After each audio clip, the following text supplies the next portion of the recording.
Welcome back to Brad's Beer Reviews. Gonna get right to it. Up next, we're gonna be reviewing Busch Light. It comes in at 4.1% ABV. You can visit them at anheuser-busch.com, but it's gonna redirect you when you look this beer up to busch.com. So take that for what it's worth. This beer was introduced in 1989. Unfortunately, I don't. I started to say I don't have a lot of information on it. Truth is, there's a lot of information about Busch beer as far as its heavy counterpart. The history of where it started. It was Anheuser-Busch's first beer post-Prohibition. But as far as this particular version, there's not a lot out there on their official websites.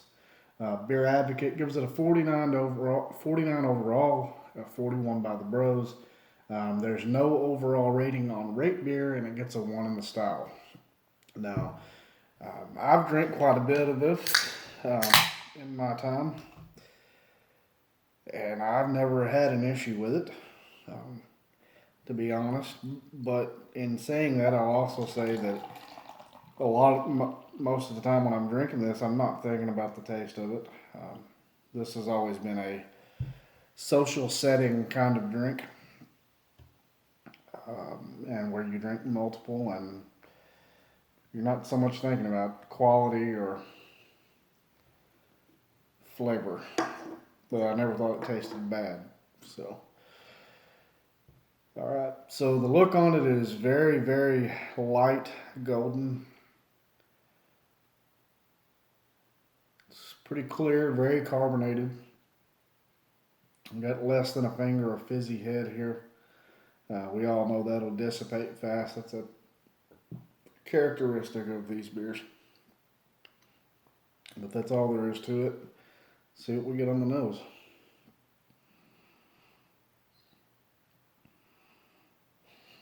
Okay, I get a yeast smell.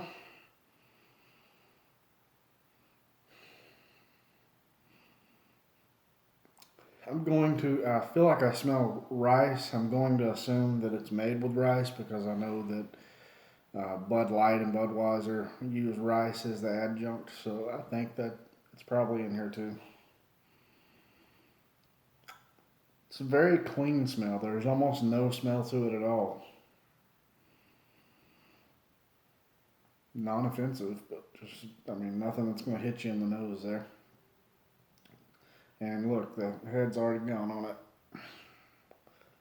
It's good taste.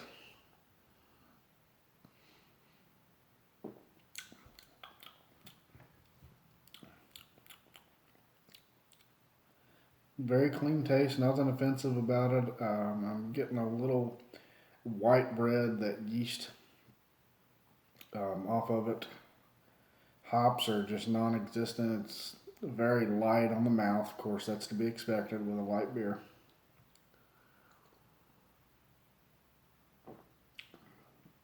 It's not overly carbonated though.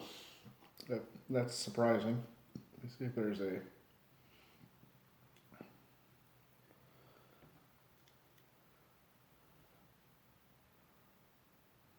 No.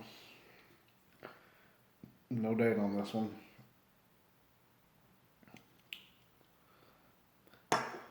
Jay from Louisiana Beer Reviews, I believe, said that Anheuser-Busch was going to start putting dates on all of their products. I hope that's true.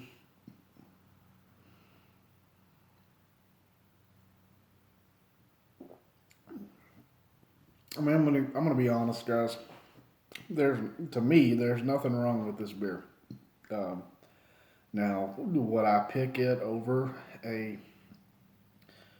non-light lager? No, I would not.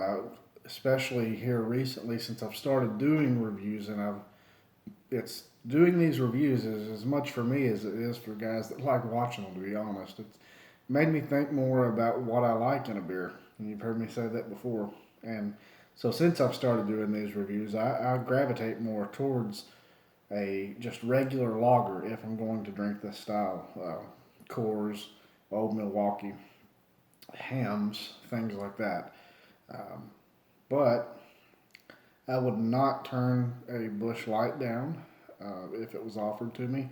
I don't think it tastes quite as sweet as Bud Light, and I do like Bud Light quite a bit. I would not say that Busch Light is better than Bud Light, but it's not bad. Uh, Taking into consideration the style, so we're talking American lager, we're also talking American light lager, and also trying to put my preference in there too, because as I've said before, I think you have to come up with a combination of both when you give it a rating. I'm going to go ahead and give this one a B minus. Some of you guys out there are going to think I'm absolutely insane, probably, but I don't think this is a bad beer, so I don't think that I can rate it low. It does not taste bad. It goes down easy, and it is what it is. I just wouldn't pick it over many other beers out there, but that doesn't make it a bad beer. I'm sure that most, if not all of you, have had this beer before, so let me know what you think about it in the comments section below. And thank you for watching, guys.